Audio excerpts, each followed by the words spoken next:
I think we do have a lot of open questions at the table, questions that are related to the time of the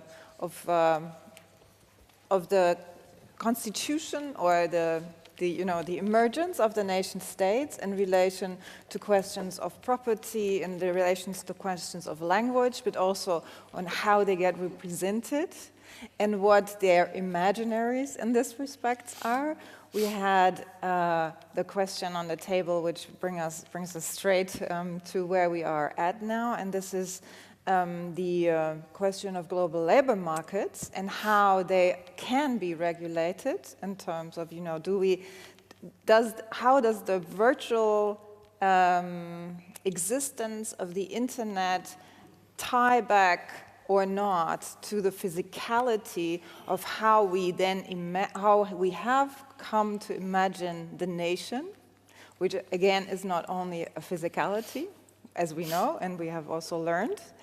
And of course, the question of how the household structures on a transnational level, and as you pointed out, Kalindi, beautifully, I think, is not only something that we experience today, but has been a practice of migratory practice for a very, very long time. So the way the household structure has been regulated, and this may be in an analogy to this nation state and its own household, and its political economy, basically, I think would then again frame a very beautiful step to your contribution, which was the first, to think about the complexities of how these, what different forces, if this is the correct way, I would, think about what you said. What are the still existing and new forces that come together and that organize this particular setting in which we are now? And I felt that in different contributions that we have some aspects were for granted, and then some went into the background, but this altered. And I think this is a beautiful way of looking at what the problematic is that we have and the complexities, but also how these phenomena contradict each other.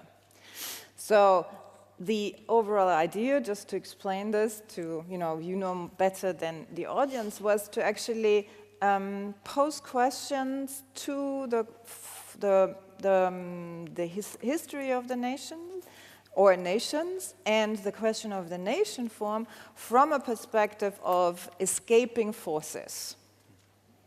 Yeah. So what sort of takes it apart? Yeah? What has never been something that has been accomplished from the nation form and is less accomplished today than it has ever been. But I think, historically it has never really been accomplished, but it has always been a field of struggle. But we see now that there are forces. But when we were conceptualizing it, we were also thinking about, can we bring in the question of finance, the question of logistics, the question of migration, which are all three also, in a different way, I think, in-betweens of these complexities that we look at. So just to, try something like, a summary that doesn't do any right to any of the contributions that you presented here, with these words, I would like to open to the audience. Yes.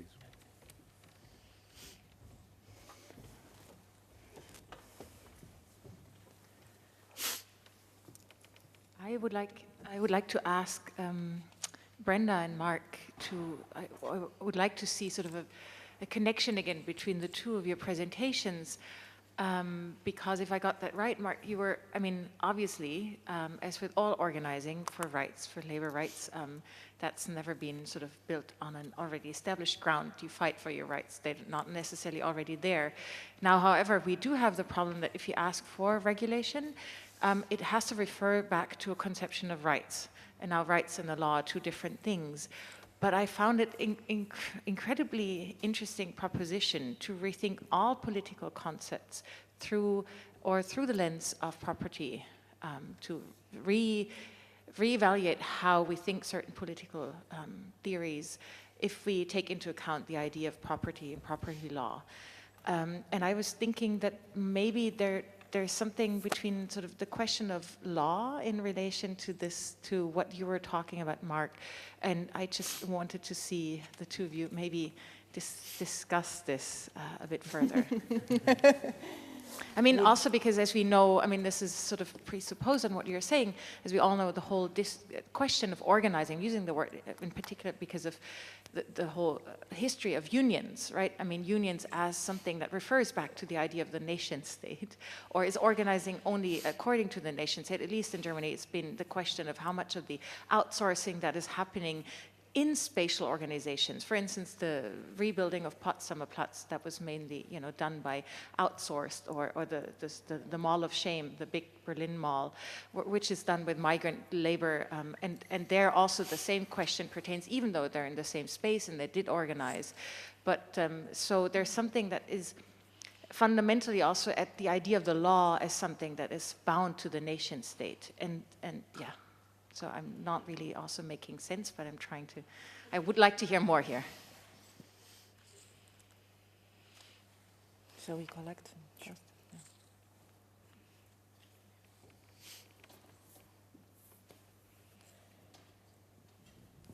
Thank you. Yeah, I would also like to connect two speakers. The first speaker, Kaushik Sunder Rajan, and Baidik Bhattacharya. I was wondering, when I listened to your talks, where the threshold is. I mean, you had a distinction between nation as something that can also have a positive connotation, and that is about building something, and nationalism. So I was wondering, like, when does nation turn into nationalism? Where do you actually define that boundary, and where do you see that work of something shifting? What do you take as your unit of analysis? Is it intention? Is it shifting frames? Is it shifting conditions? What is it? Yeah, with your talk, I thought it was really interesting, given the context we're speaking in, Germany, Berlin. So when does here language turn into race, right? You mentioned that there's an Iranian family language, which is the Aryan race, right? So how do we think about these languages in the way they were organized in philology and in philological work, in their consequences? I mean, like, where do we see these dangerous conjunctures? When does it become more than just like grouping languages and people, but something that has political consequences? And maybe you have an example from your work in India.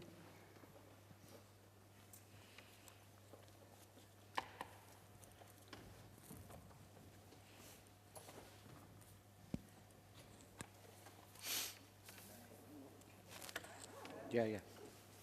Here. That's this. Hello.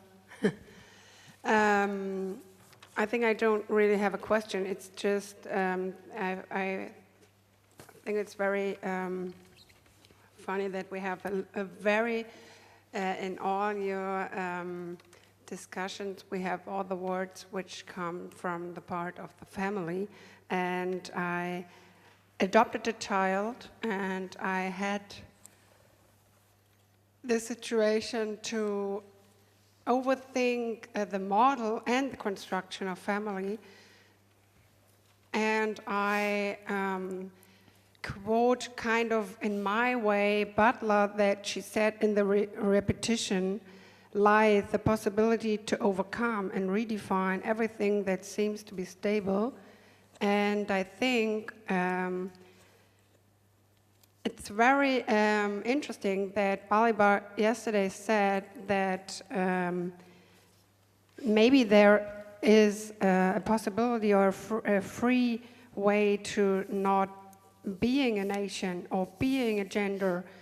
Instead, we should do nation, we do gender, and this is what I try to do, and not being family, because I don't have the blood to my daughter, and I don't have the ownership of my daughter, which we always say, it's my daughter, it's my mother. I don't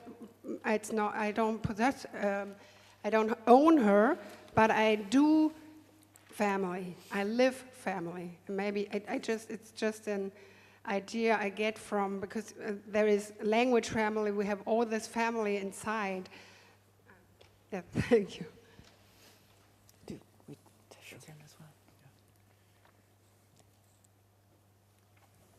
Etienne wanted to ask something or make a comment.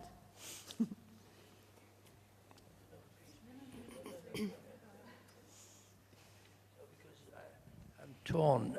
Thank you so much, because on the one side, I think that something slightly unfair happened. Kalindi is the only one who didn't have questions from another member of the... so you didn't come full circle. And there's a lot too, so I was tempted to ask a question to her. But on the other, I'm not a member of the panel.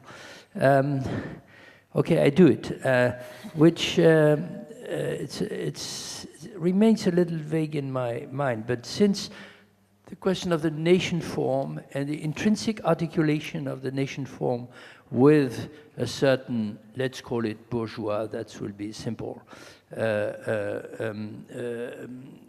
mode of construction of the family unit in, say, 19th and 20th century Europe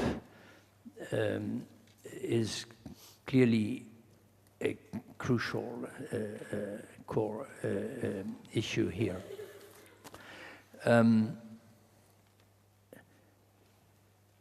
I and others at some point tried to enrich or make this understanding of the connection even more convincing and sorry, I don't find my words this morning, and politically urgent by, of course, bringing in the fact that in the 20th century, the nation form, both in the core and in the periphery, and that also connects to something that was at stake in the discussion between Kaushik and Brenna, and in a sense Kaushik's defense of his strategic, not essentialism, but nationalism against the very harsh critique that Brenna was waging. Okay. So something that made it possible. I don't say that the nation form is immortal, but it is very solid, but it's also fragile. And periodically, there are reconstructions, so to speak, or new foundations that become indispensable.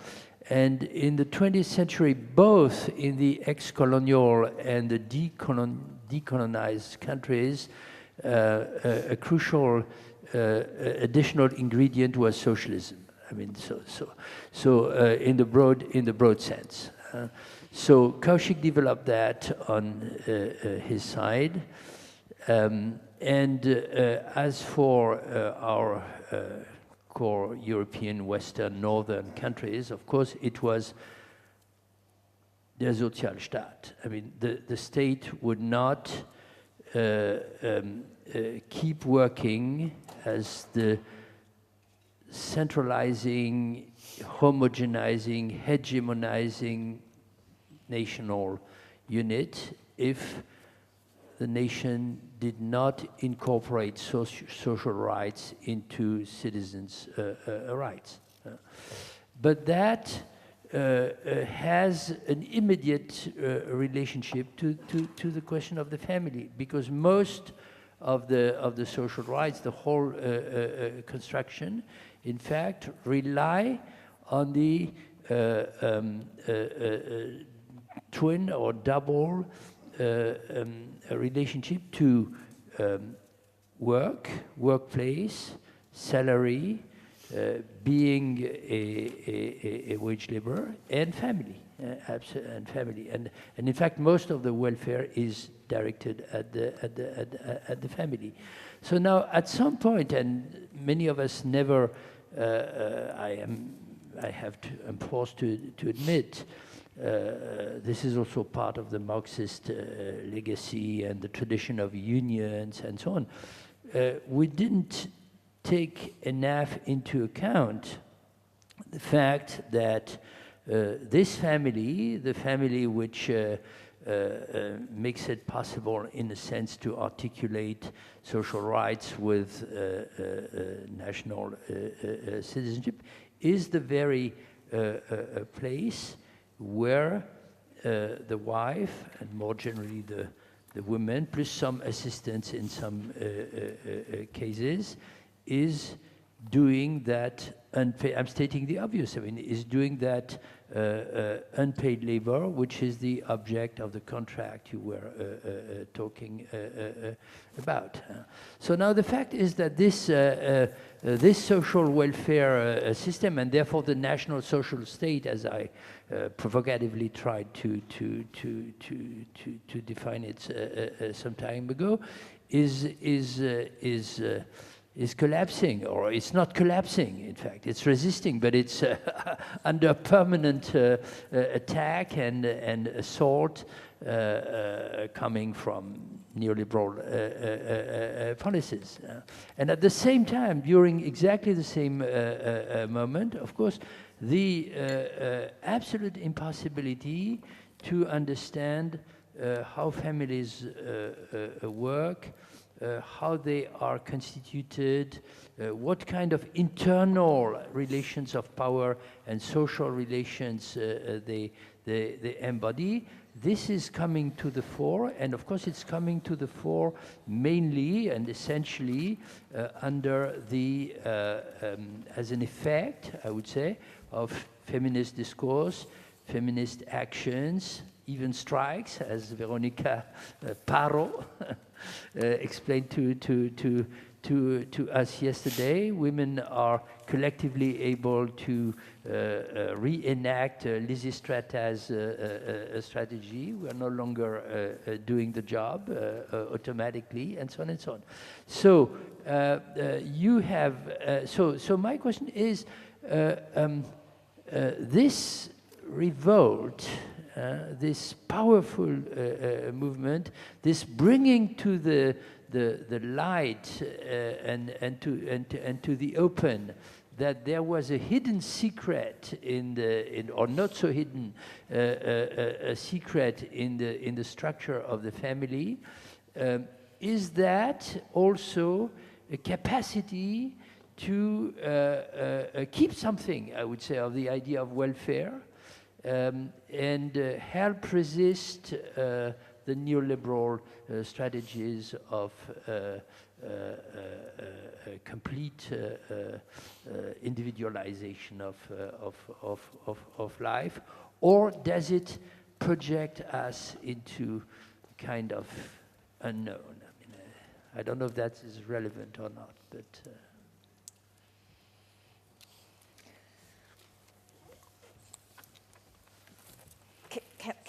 Can I add to this?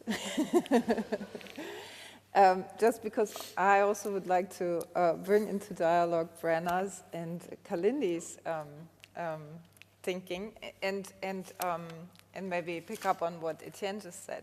What I find particularly interesting in relation to the question of reproduction on this sort of transnational scale is when yesterday one of the one of the things that we know about racism is its genealogical scheme, as Etienne has termed it yesterday. So what happens to that sort of reproduction of the racial regime and community if this is completely differently organized? And the genealogical scheme, in my understanding, and this is how it connects with the nation state and the political economy of it, is that it also, silently organizes property and its reproduction. So whom do I inherit things to? Material things, but also, as we were talking about ancestry, all the things that, are valuable to us in not material senses. So this is, I think, the question of what you discussed also as the matter of, how does the racial and gender regime tie in with property at the time that you were looking at, but what is it now?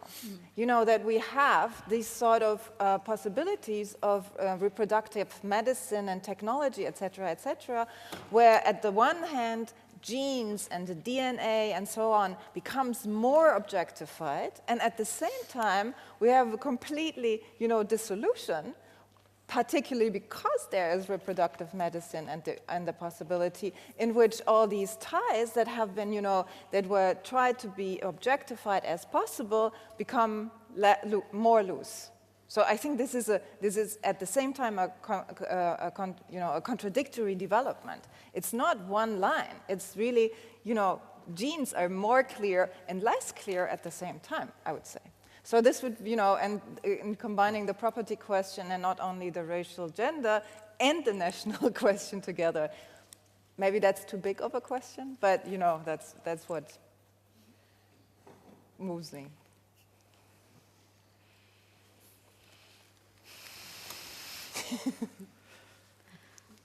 I don't know where you want to start or how. Yeah. Well, we also have the questions of rights before, in the family, and Lots of questions. Lots of questions, yes. And this, So who would like to go first?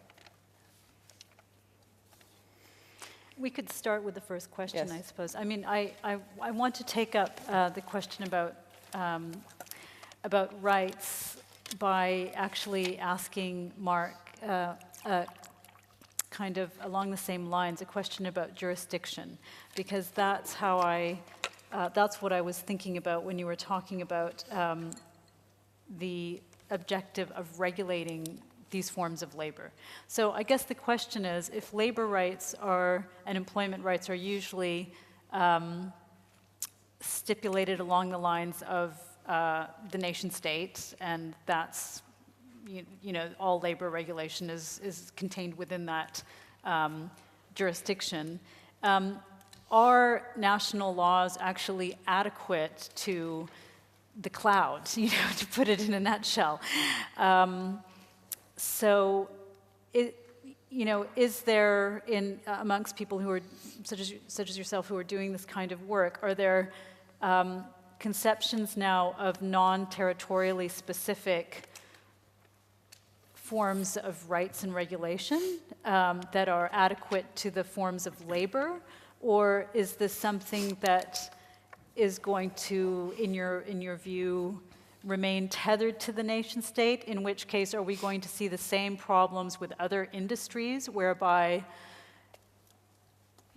potential employers do a kind of forum shopping for places that have the weakest labor rights? Or, how do you see this unfolding, I guess, I didn't answer the question about rights, but those No, it's a good question.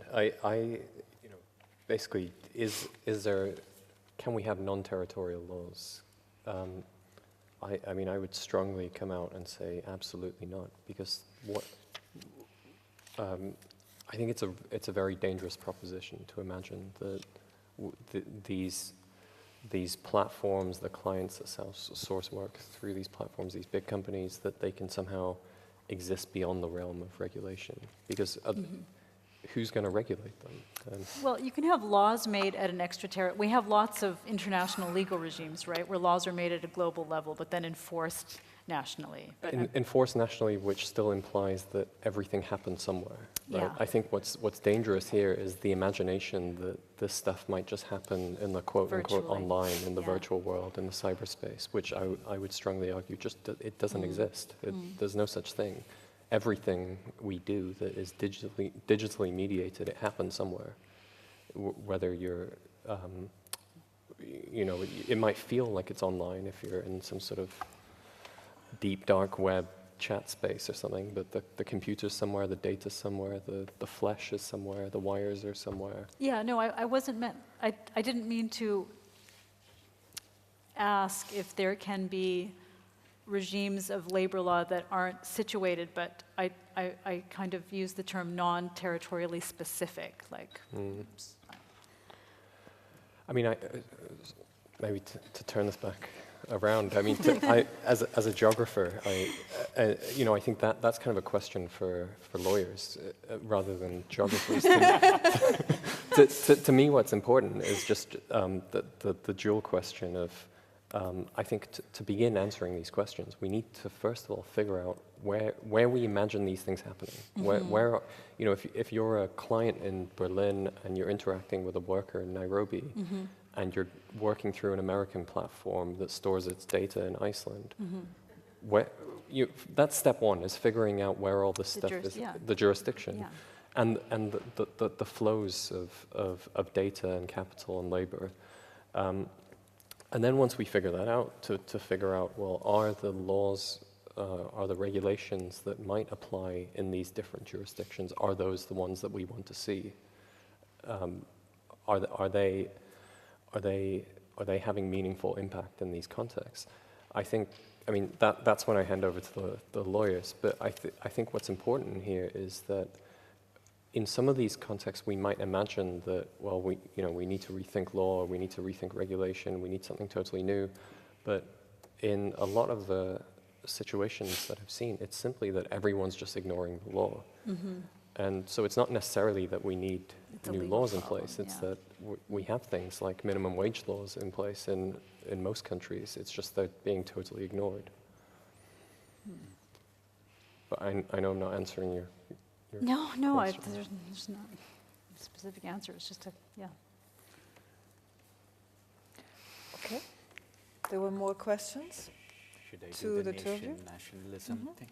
Okay, so one of my implicit tasks was to find a way to respond to Kalindi while responding to something else. So I'll end with a sort of question for you, or maybe an opening to a conversation, but I want to do that through the nation to nationalism question in a kind of long-winded way, right? And so for me, I mean, this is an important question, but I'm actually going to subvert it, right? As in, the question for me is not when does nation become nationalism? The question rather is, I think what we've heard across the presentations on this panel, right, is the fact that on the one hand, the nation is a structural form, right?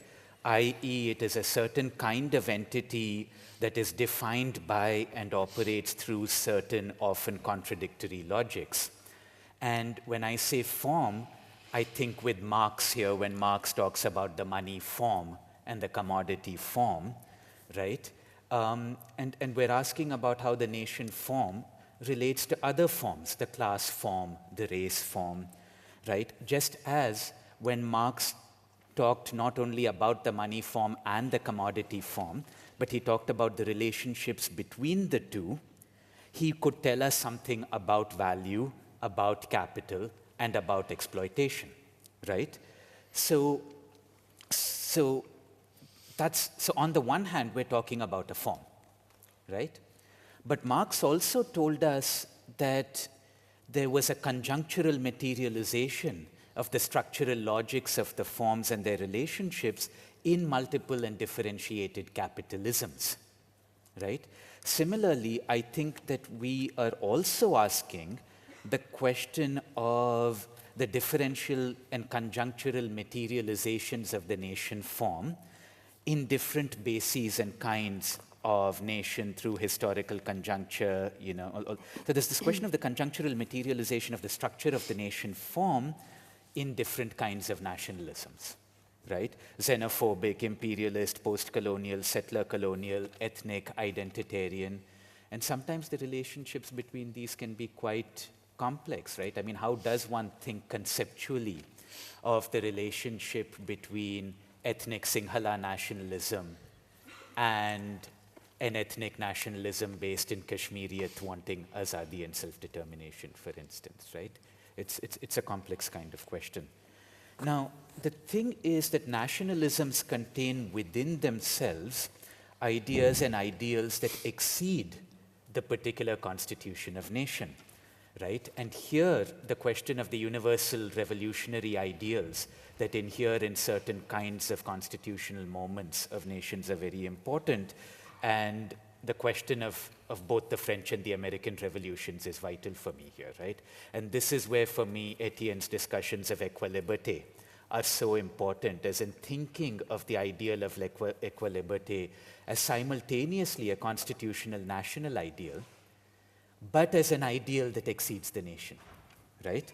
And so, and one also sees that in constitutions that are self-conscious documents of social revolution, such as the Indian Constitution or the South African Constitution, right? But what one then gets is the incorporation of these universal ideals into territories that, by virtue of their territoriality, are highly particular and exclusionary and appropriative entities, right, i.e. nations.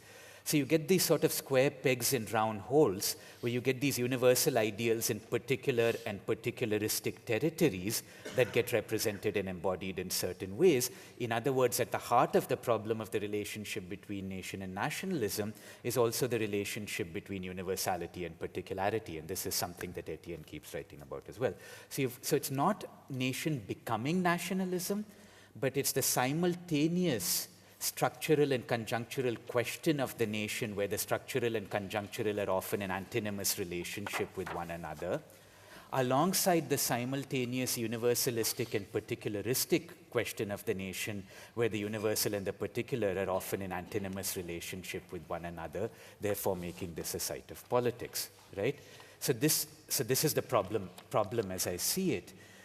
Now, when one comes to the question of representation and embodiment, then I think that we are asking the question again in different ways of the question of the incorporation of the nation, right? Through biography, through law, through language, through labor, through reproduction and gender and so on. And here I want to, this is a sort of personal beef that I want to put on the table, which was part of my presentation but became implicit. And this is the last thing I'll say, is that we have the question of the embodiment of the nation in the family, alongside the question of the embodiment of the nation in the corporation, right?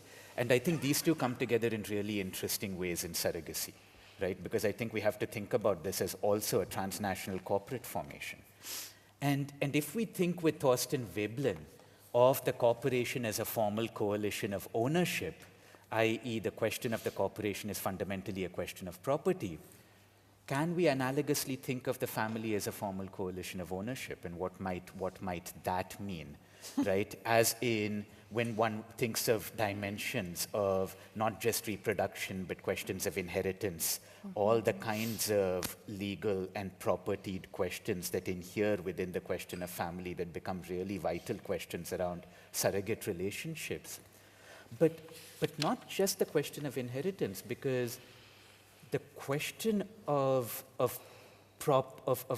property and family, as asked through surrogacy, is the question that Patricia Williams is asking when she's also asking about surrogacy in relation to slavery, right? And the question of how does one think of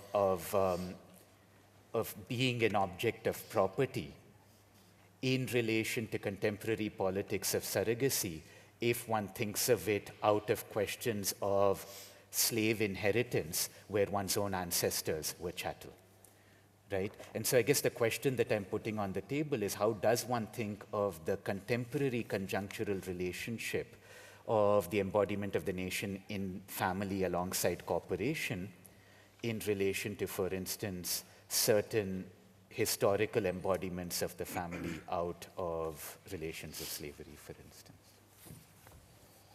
Should I answer next? Well, I guess I want to address all three of you. So I would start by saying that, yes, there's this not so hidden secret that the household is a workplace, an unfair workplace at that, that's become a transnational workplace. But Janet Jacobson, in her work, talks about how that scene of the bourgeois family was never just the figures that are at the front of the stage, right? So there's child labor, there's servant labor, and there's slave labor. So I'll come back to your question in terms of labor rather than property, which for me is more appropriate to surrogacy. So if the household has always been this site of outsourced labor, we could say, which looks like it's supporting just these individuals, Jacobson argues that this is the only way we ever had what turns out to be a false subject, right? The liberal subject as a self-possessing, autonomous individual is false because, in fact, it's supported by all these other lives and labor. So then that individual is recognized by the state apparatus of the nation as a subject through property ownership. And so I guess part of my wish in answering these questions is to go back to this question of the self-possessive individual as being the problem, and particularly this bourgeois form, and so that the family becomes a problem also of property. And surrogacy also can be thought of as a property-based question. So, but not in the sense of how does it relate to chattel slavery, but rather in the sense of how legal rights are recognized. So I don't want to talk too much about the legal aspects of surrogacy in India, which you probably know more about, but I do think it's interesting that Carol Pateman argues that the social contract, which is what makes a nation out of an otherwise imagined community, the social contract is the model for all contracts. So an employment contract or a surrogacy contract puts the contracted party providing the labor in, she argues, always an inferior or slightly disempowered position. And so the surrogacy contract does that as well, but it's not as simple as just a labor contract, it's a gendered labor contract. So that the surrogate becomes, in some ways, what Mies would call the wife, right? The sort of person who's doing all of this labor that can't be recognized because it's gendered. And then the commissioning parent is there as the patriarch, the one who will be able to legally claim the rights to the progeny of that labor, right? In this case, it's a child, but it wouldn't have to just be a child.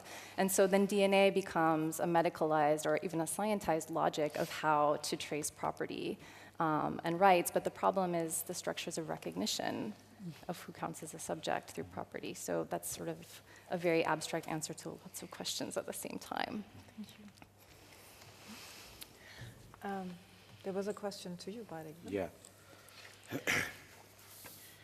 Connection between language and race, I think. See, this is something I was trying to demonstrate from the beginning, that this very conceptualization of comparative philology was impossible without a parallel structure of ethnology, which was trying to describe race in different ways. It's not so much a question of language becoming race, but rather their mutual constitution. You'll realize the group I showed, the inverted tree, that was the language family. And again, the question of family comes back. It's a language family called Indo-European, but this is not the only one. They were also constituting other families. For instance, in Jones's own writing, you'll find a second family, which is called the Semitic one. And for our contemporary political situation, it will have very interesting implications, because the Semitic group included both Hebrew and Arabic at the same time. Now, by the time you reach somebody like Schlegel, he's actually making a hierarchy out of it and suggesting languages belonging to the Indo-European family are far superior than the Semitic group. So it's not simply a description, but it's also a kind of taxonomy which they are producing at the same time. By implication then, this community that speaks those languages, so a community which speaks Sanskrit, for instance, on the one hand, and another community which speaks Arabic, for Schlegel, the first one would be much more refined. The evidence is in their language. The second one is less refined. Again, the evidence is in their language. The amount of inflection that you can generate in a language, that was his yardstick. So the question of race is very centrally located in this philological program. And the way they constituted each other, language and race, that would be, I think, much more interesting to look at instead of one morphing into the other. Thank you. So we had at least one more question here with Martina, and then two more questions. I wanted to make a comment as well. So Martina, please. I have a question to Mark Graham, maybe too general, I don't know. But my question is about subjectivity. If you can tell something more about, so building on what Brenna was saying about possessive individualism, I was wondering, because on the one hand you said that with these digital labor economies, the individual, the main specificity is that the individual is responsible, becomes responsible, but I was wondering which mode of subjectivation are played out through these digital labor economies. Is really that model of individualism, or which other modes of individualization are produced beyond the abstract model of the homo economicus? Thank you. Then there's Carl, right? Yes, thank you. I think I have a question about also this idea of the possessive individualist. And I couldn't help but thinking about the origin of the term in Macpherson, and when he coined it in 1954, and why he coined it. And my question is this. As he wrote it, he was responding to Leo Strauss' writings on Hobbes, and he had a conception in which he tried to understand the liberal ontology of the subject, and in the Canadian context. And in the Canadian context, Macpherson then continued in the 60s, and so keeping writing on property and private property. And his essays, well, his famous essay on private property that's still used in the law schools, introduction courses in Canada, and his conception of common property, because the definition of private property is simply as an exclusion. And then he has a conception of the common property, not to be excluded. And I was just thinking, in as far as the private property and the Canadian Constitution, at least in their Bill of Rights, or is that you write in, it's a Lockean constitution. But I was just thinking here, sitting in the German context, if it's my understanding with the constitution of the German constitution is that private property, it's not a Lockean constitution on the question of private property, but only on the separation of power. And maybe someone who's German could maybe explicate this better than I think it was just an amendment after 2/3 votes. I was wondering, has this any implication when you're trying to get at this problem of private property within the context of the nation, whether or not it would be written into the Constitution as a Lockean on the question of private property versus simple separation of powers, or whether that would be a vehicle to attack this problem. Okay. We have David and Ivo, and then I think we have to close this to come to a break. So 2 more questions. Yes, thank you. I'm trying to put together a number of comments from Kaushik and Kalindi and Mark Graham.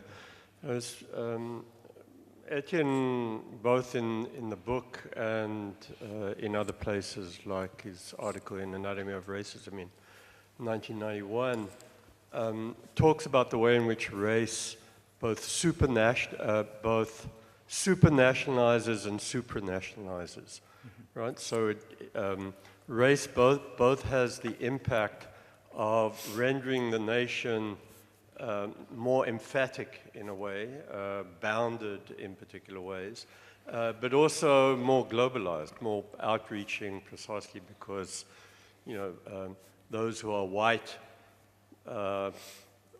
maybe white English or white European or whatever, sort of aren't only in the physical space of those places constituted as such.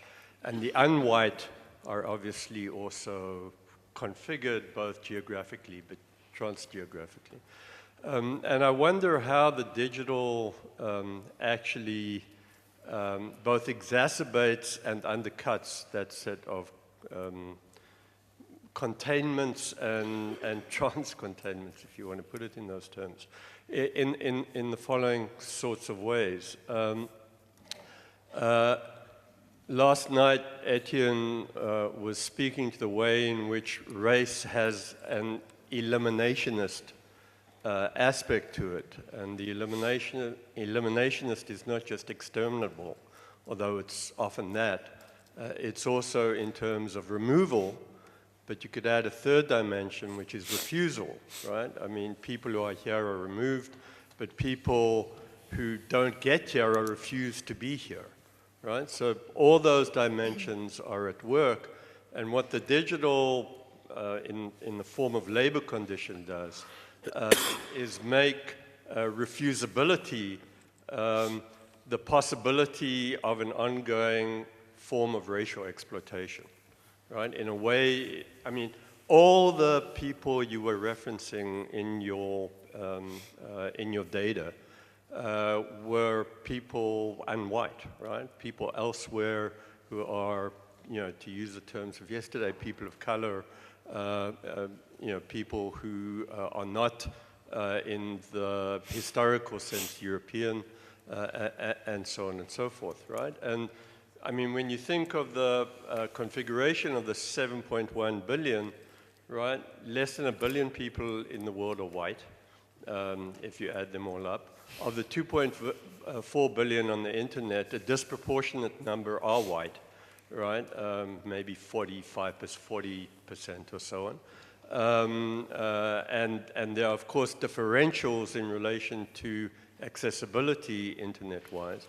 And so I'm wondering of the way in which the racial reconfigures, and surrogacy in the form of avatars, don't undercut the possibility of the racial exploitability of globalized labor forces.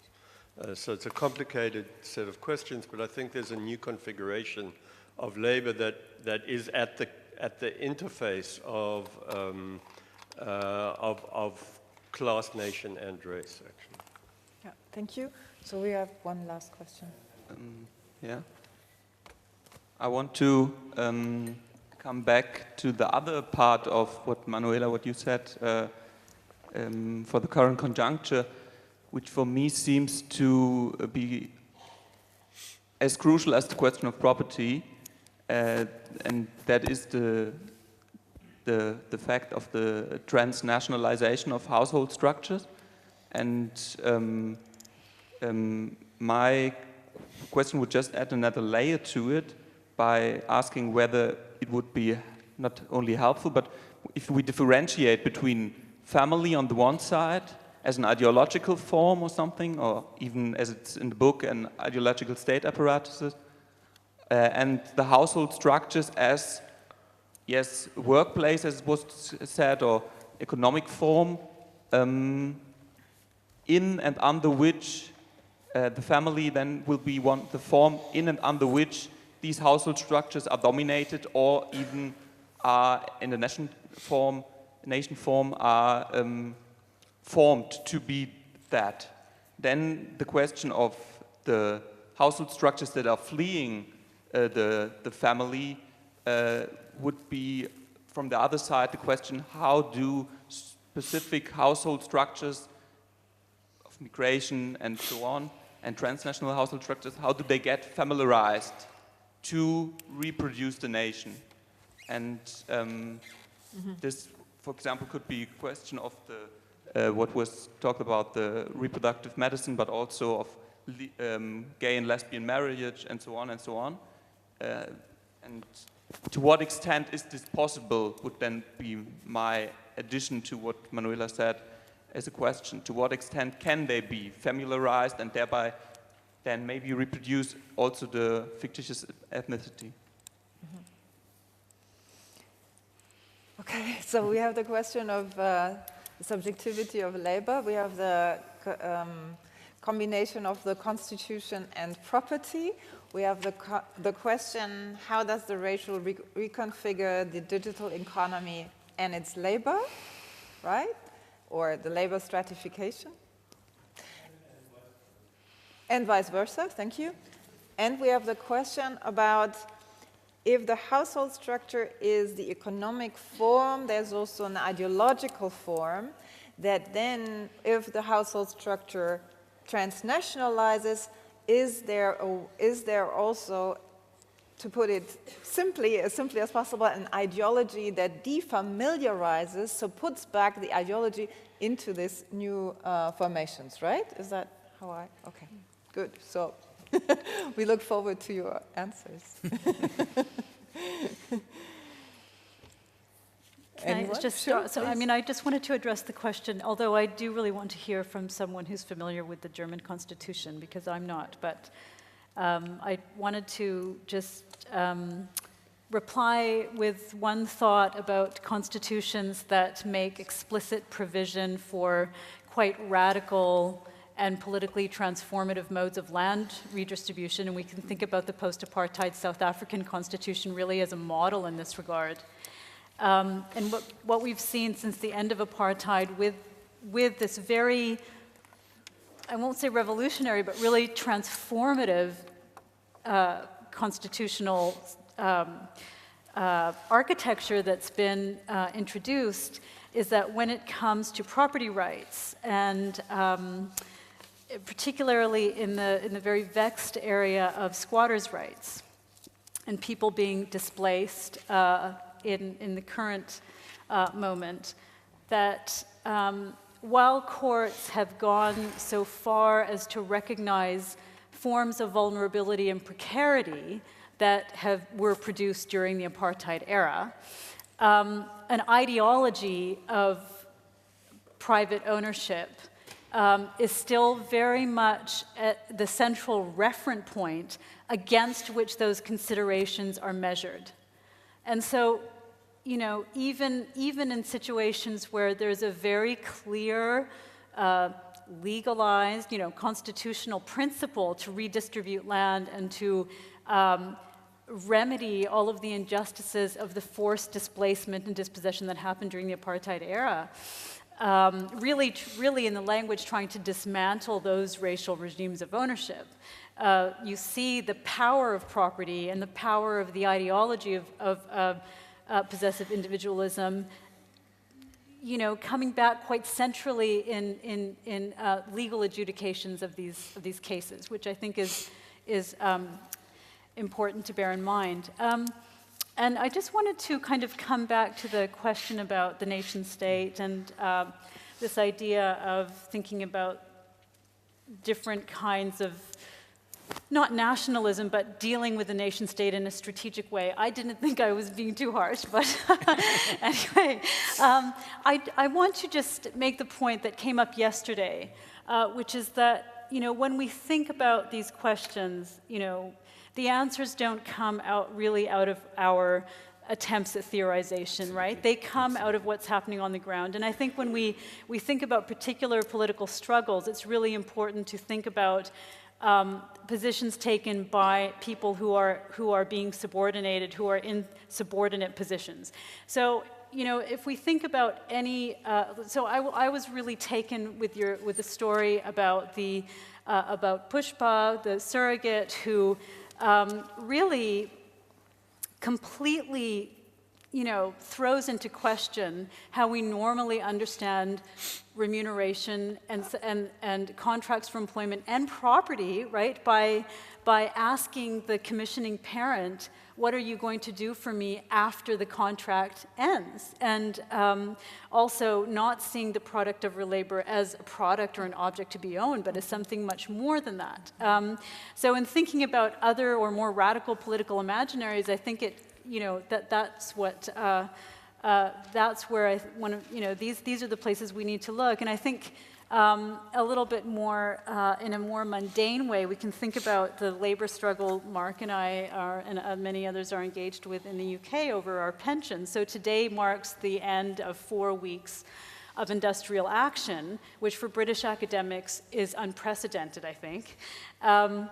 And when we think about this struggle over pensions, as has been pointed out, it has everything to do with social reproduction and the fact that women, and women of color in particular, are going to be hit much harder by the cuts to our pensions that are being proposed. When we think about what we're asking for the state to back our pensions, for state-backed pensions, becomes, in this particular moment, quite a radical claim to make, and is a part of fighting back against the kinds of neoliberal austerity that we've been plagued with in the UK now for quite a few years. So strategically, we can see that this is one of the better claims we can make, but we also know that this does not solve the real problem of the privatization of our pension fund, right? So, and all of the things that follow from that. But, I just wanted to mention those examples as places to look in this, the relationship between the form of the nation state and these particular conjunctures. So. Who wants to go next? Yeah. I mean, maybe just a couple of things which are responding to things in the air rather than specific questions, right? And one of the things that I want to just two quick things. And one is, I think that this does come back to the sort of question of the relationship between the structural and the conjunctural, right? And so I think that, our argument, for instance, isn't so much a sort of reflection of different ideas about nationalism, your virulent anti-nationalism and my sentimental nationalism, but is rather a kind of differential privileging of the structural and the contingent in how we think about a particular kind of political moment and formation. And the point about looking at subordinate voices as a way to come up with that position is one that's vital and well taken. For me, methodologically, one of the things that I've consistently wanted to do is look at the voices of those who are in power in order to understand the differentiated anatomy of power. And I don't think those are mutually exclusive, though sometimes they end up in different places. But I was really interested, Kalindi, in your starting your response by saying, well, for me, I look at labor rather than property. And I wanted to look at that as a sort of conjunctural kind of thing, as in what are the conditions of possibility of looking at something like surrogacy through labor or property. Again, not simply just as analytical choice, but as responding to a situation. And why I find Patricia Williams so important in this is when she writes on the object of property, she's writing this in 1988 at exactly the same time that Race, Class and Nation is published. And she's responding to the Baby M case, right? Which is a case that is all about property because it's the question of whose child is this anyway.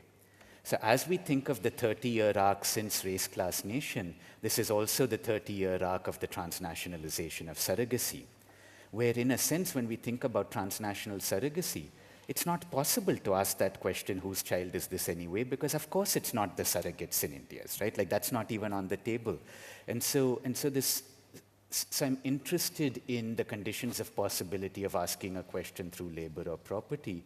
But in that, I want to throw in what you said, which is that the other thing that's happened in the last 30 years in the realm of biocapital writ large is the financialization of life, right? And so if we were to think about surrogacy and other forms of biological circulation as not just the commodification of life, though it remains that, but also superimposed upon that the financialization of life, right? Think about the 1990s globalized feminist figure as the woman who takes rural microcredit in Bangladesh, right? Financialize the woman and you've achieved feminism. Then how do we, how do we layer that conjuncture onto this? Absolutely, because it's in between. Would you like to say something about any of the... I'm happy to say something about something. I'm still thinking a lot about the question of what does protest look like when you've got this, the ideological state apparatus of the family, and then you also have the household as a workplace. And as you pointed out, it's not that the radical political imaginaries aren't there.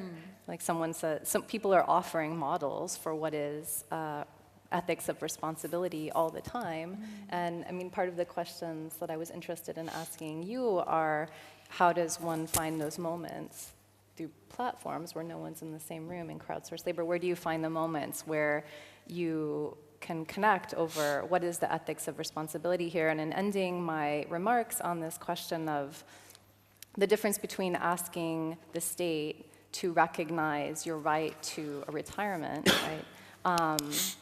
Because it's responsible for you as a citizen, if it recognizes you as a citizen, and then how does it recognize you as a citizen? Rather than that, then what does it mean to ask the question, like, whom will I take care of? So I feel like that is the question that came out of this one particular story that I told about this conversation between a commissioning parent and assigned surrogate. So it's a different question, and I think in a way, it's a way to sort of, I'm answering this question about what do we do about the ideology of the family, and especially once it's a transnational question. It's not that transnational family forms haven't existed either. I mean, the way I came into this research on surrogacy was thinking about global chains of care. So you have migrant workers taking care of children in homes in one country while someone else is taking care of their home in another country. So that's already this kind of transnational labor form and also family form.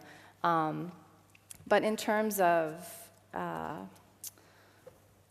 destabilizing these ideologies and labor places, there are other, I mean, one place is to destabilize what we think of as indicating property. So if DNA here tells us who is not only the property owner, but also who should be recognized as the rights-bearing citizen, then destabilize how we know that DNA relates to a person. And so in biology, people are actually looking at this idea that there's such a thing as a bio-self, a DNA, like, you know, looking at the idea that one person has one genome, and in fact proving that we have all kinds of DNA circulating in our bodies. So what can we do legally with that? I mean, there are ways to go at the terms themselves, so go at property. And I really appreciated your comments about the intertwining of different historical forms of appropriation and disappropriation.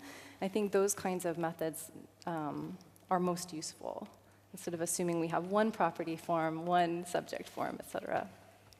Thank you. So, yes. The subject form, yeah, thank you. Thanks. Well, you know, your question, where do we find the moments? I think that the answer is in the subjectivities, right? Because, I mean, that's in this sort of world of online work, where there's millions of people doing this stuff, that is really the only way I can envision any sort of bottom-up resistance or collective action taking place. If people have something resembling shared subjectivities. The issue is, when we're talking about this sort of platform work, there's an unsatisfactory answer if we're thinking about, well, what sort of subjectivities arise within platform work, because a platform is simply a digital box that connects users, clients, workers, some combination of those things. And so there's every type of platform under the sun there. But, and so there's in our research, we've seen different kinds of subjectivities of the workers emerge. Some of it You can see on some kinds of platforms what you essentially just see is misclassified labor. So if you look at Uber drivers, for instance, most Uber drivers will see themselves as taxi drivers because they are taxi drivers that have essentially been misclassified by a company as self-employed workers. But then you get people that might more legitimately be considered and consider themselves as freelancers. And they know what they're doing. They're a freelance web developer, or freelance graphic designer, or freelance translator or transcriber. However, here you get, some people, there are big groups. So in Kenya, one of the biggest job types on these platforms is transcribers, and there's a Kenyan Facebook page called Awesome Transcribers of Kenya, and it's got something like 20,000 people in this Facebook group. It's a shared identity that a lot of them are working with there. However, a lot of them also just classify themselves and see themselves as entrepreneurs, and that this venture labor idea, the entrepreneurial identity, is really strong amongst a lot of these freelancers. But then the third kind of subjectivity we see is one maybe just of confusion, where a lot of workers simply, as I mentioned, don't know who they're working for.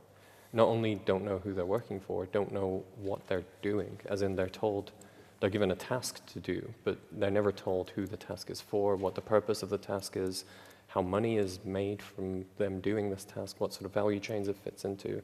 And so how do you begin to construct any sort of shared identity with other people doing that task if you don't know what the task is, you don't know who the client is, and you definitely don't know who the other people doing that task are? So since the time is progressing and David's question hasn't been answered, I would propose to pick this up tomorrow again in the last session, which I think would be a great connection to these questions. And also then maybe bring in Maya, who was yesterday talking about the relation between visibility and invisibility, which is another layer to, I think, the question of how digital labor economy reconfigures racism and the other way around. Thank you very much to the audience and to all of you, particularly for this incredibly concentrated and wonderful debate. And I wish you all a very nice break, and we resume again at 3 o'clock. Thank you.